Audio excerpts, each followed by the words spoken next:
preach this morning in the name of God, the Father, and the Son, and the Holy Spirit. So for the last month or so, we have been preaching and teaching about the things that are above, as the Apostle Paul calls them. And it began when we ended up the story. The last chapter of the story was John's revelation of heaven. And then after that, we spent a week looking at life in heaven, and then Jesus ascension into heaven, and then the Holy Spirit being poured out from heaven. And then last week, the Holy Trinity in heaven, the Father, Son, and the Holy Spirit. And that's just kind of the way the lectionary works. About this time of year, as the school year is winding down, there's this focus on the things that are above, on heaven. Well, today we shift our focus from the things that are above to the things that are below. And for the rest of the summer, we will be on the road with Jesus as he walks to Jerusalem. We begin today, not on the road, but in a boat. Jesus has sailed across the Sea of Galilee to what is called the country of the Gerasenes. The country of the Gerasenes was located just a few miles south of here. This is where our hotel was when we stayed at the Sea of Galilee on the Holy Land trip. And it's beautiful, isn't it? It is a lovely area. It's lush. It's tropical. It's fragrant.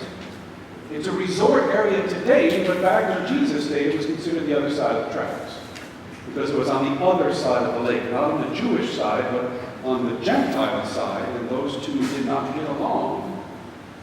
So no sooner does this Jewish Messiah set foot on Gentile land, and he finds himself in some real hot water. Let's take a look. It's on page 841 in the Pew Bible, page 841 in the Pew Bible. It's Luke chapter 8, if you've brought your own Bible. And we'll pick it up here with verse 26. When they arrived at the country of the Gerasenes, which is opposite of Galilee, Jesus stepped out on land. And a man of the city who had demons met him. For a long time he had worn no clothes. For he did not live in a house but in the tombs. And when he saw Jesus, he fell down before him and he shouted at the top of his voice, "What have you to do with me, Jesus, Son of the Most High God? I beg you, do not torment me." For Jesus had commanded the unclean spirit to come out of the man. For many times it had seized him, and he was kept under guard. He was bound with chains and with shackles, but he would break the bonds and be driven by the demon into the wilds. So lovely though the place is, it's a setting for a very ugly story about a man possessed by demons. And demons, as it says in verse 29, are unclean spirits. Unclean spirits. Not that God made them that way, but rather that they have made themselves that way. See, God made them good. God made them as angels, but they are fallen angels who have rebelled against God, fallen away from God's grace, which is why they are unclean. They have fallen from heaven above down to the abyss below, from which they every now and then get out to make life miserable for those of us on this middle earth. And that's what's happening to the man in our story today. He's been possessed not by one demon, but by a whole legion of demons. They have taken him over, so that they now control his heart and his mind and his body. He is no longer his own man, now he is their servant. To the point where he no longer has an identity of his own, but now he's identified with them. If you know carefully in our story today, he's called the demoniac, he's called the man who had demons, he's called the man who was possessed by demons, but not once is he called by name. The man is identified by the things that control him, just as we are identified by the things that control us. And that's really apparent in something like recovery. As a matter of fact, it's the first of the 12 steps of recovery. And the first step is simply this: admit that you are powerless over the things that control you and that your life has become unmanageable. That's the first of 12 steps. And so, for example, at a meeting like an AA meeting, it always begins when somebody gets up and says, "Hello, my name is Jill, and I'm an alcoholic." We're identified by the things that control us. Now, that's apparent in recovery. It's not so apparent in everyday life, but the principle is the same. I mean, think about how we start our meetings here every week. And what do? We stand up. And just like her, we say, "I am sin. I am in bondage to sin. I cannot free myself. As people who have been redeemed by Jesus Christ, the very first step of faith is to acknowledge that we need to be redeemed. That we are in bondage to sin, that we are controlled by the sin that is within us, and that we don't know how to manage our lives anymore. And that's what we confess week after week after week. We stand up and we confess that we know there are things we should not do.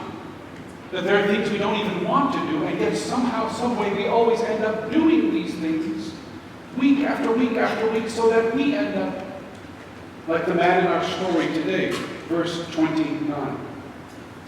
For many times it had seized him. He was kept under guard, and he was bound with chains and with shackles, but he would break the bonds, and he would be driven by the demon into the wild. We find it to be a truth that no matter how hard we try, no matter how tightly we try to bind that sin nature within us, no matter how close a guard we keep upon ourselves, yet somehow, in some way, our sin nature always seems to break free and drive ahead into our life, making a wreck of it once again. So we stand before Jesus just like the man in our story today, verse 27. For a long time he wore no clothes. He did not live in a house but in the tombs. When he saw Jesus, he fell down before him. He shouted at the top of his voice, "What have you to do with me, Jesus, Son of the Most High God? Please do not torment me." And so we stand before Jesus just like him, naked and exposed, afraid and ashamed, keenly aware of our guilt and our wretchedness, turning to Jesus for help, and yet anxious, terrified that he might turn us away to judgment and condemnation. And above all, hurting and hating ourselves. Now that's not in Luke's account, but it is in Mark's account of this story. Mark tells us that this Gerasene demoniac was day and night crying out and was bruising himself with stones. And that's what sin makes us do. We hate sin. We hate what it does to us. We hate how it hurts us. And so we end up hating ourselves. We hurt ourselves. Maybe not with stones, but with words. We say, "How could you have done that? How could you have been so foolish? How could you do that again? You're no good." But it does no good. Because it only hurts ourselves, but not the sin within us. And the sin within us, like a demon, just sits back and laughs at what we have become. And that's the condition that this man found himself in when Jesus came into his life. Not that he asked him to. The man didn't ask Jesus to come into his life. He was on one side of the lake, Jesus was on the other, but Jesus came across that lake just to find this man.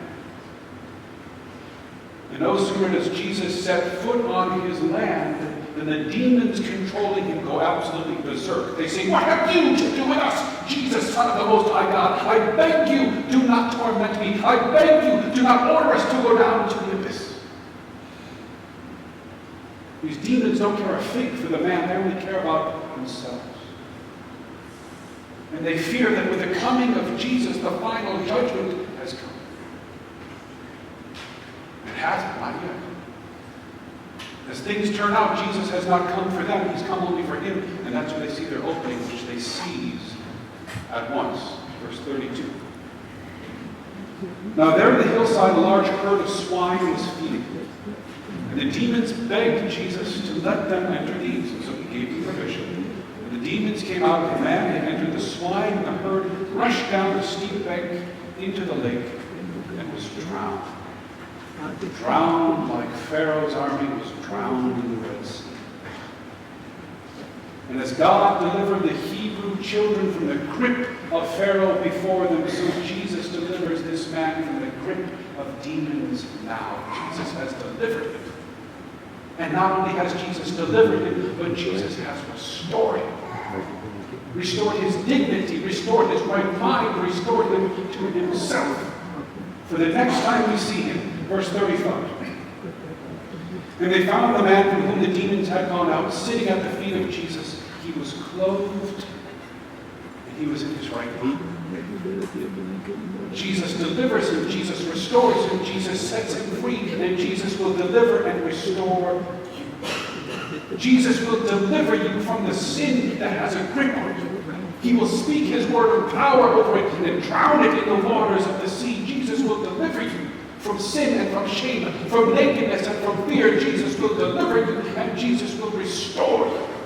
Restore your dignity, restore your mind, restore you to yourself, restore you to himself. Jesus Christ has come.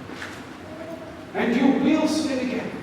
As surely as that man sinned once Jesus sent him back home, we live as fallen and broken creatures in the midst of a fallen and broken world. Sin is inevitable for us, but we don't have to be identified by it anymore because Jesus has delivered us. Jesus has restored us. Jesus has set us free, and Jesus has come for you. Come to Jesus today. Do what the man did and come to Jesus. Bow down before him. Ask him to heal you. Ask him to touch you. Or do what the townspeople did. Tell Jesus to go away. Verse 34. Now when the swineherds saw what had happened, they ran off and told it in the city and in the country. And the people came out to see what had happened. And when they came to Jesus, they found the man from whom the demons had gone, sitting at the feet of Jesus, clothed and in his right mind, and they were afraid. Those who had seen it told him how the one who had been possessed by the demons had been healed. And then all the people of the surrounding country of the Gerasenes asked Jesus to leave. For they were seized with a great fear. So he got into the boat and returned. Now, why would they do a thing like that? Why would the Gerasenes ask Jesus to leave? Well, consider what it cost. Jesus showed up in their town, and all of a sudden the swineherds have, lost their swineherd. Now there's an upside to it. The swineherds got to witness, and in a sense even participate in a great miracle, in an act of deliverance so dramatic and so powerful that we are still talking about it here and now today, 2,000 years later on the other side of the world. That's a pretty big upside. But that upside came at a cost. They lost their property, they lost their pigs, they lost their livelihood. For as much as they valued their property, Jesus valued that person even more. And Jesus claimed their property. Jesus used that property to set that person free. You see, Jesus comes into your life, but he comes at a cost. When Jesus comes into your life, he claims you as his own. But he also claims everything that you own. Your wealth, your money, your time, your talent, your energy, your possessions, your calendar, your family, your dreams, your desire. Jesus claims all of it for himself. And Jesus will use all of it to do his work. His work comes at a cost. And his work causes change, which for some people can be real scary. Like it was for them, for the townspeople. I mean, look again at what happened in verse 35. When they saw the man from whom the demons had gone out, sitting at the feet of Jesus, clothed and in his right mind, they were afraid. And then verse 37, they were seized with great fear. So they asked Jesus to leave. What were they afraid of? What were they afraid of? In a word, change. Jesus had come into their life and he had changed this sick, desperate, demon-possessed man. What might Jesus do next? How might Jesus change that? Jesus had showed up in Gerasa uninvited and unexpected. Where might Jesus show up next? What might Jesus do next? None of them knew for certain, but they only knew this, that a man who can cast demons out into a herd of swine and drown them in the sea is a man who can turn your whole world upside down. And once God shows up in your life, Lord only knows what might happen, but let me tell you something, God has shown up in your life today. He is speaking to you now through this word. You may not have invited him, you may not have expected him, you may not even want him to be here, but he is here today now speaking his word to you. And so what are you going to do? You have a choice. You can be like the man in our story today, And you can come to Jesus and bow down before Jesus and ask him to heal you and touch you and deliver you and restore you and set you free. Or you can be like the townspeople and tell Jesus to go away. Because the cost is too high and you fear the change. And if you tell Jesus to go away, he will go away from you. He got into the boat and returned. He won't force himself into your life any further than you're willing to go. But even if you do that, know this, that Jesus has come into your life today. And Jesus has come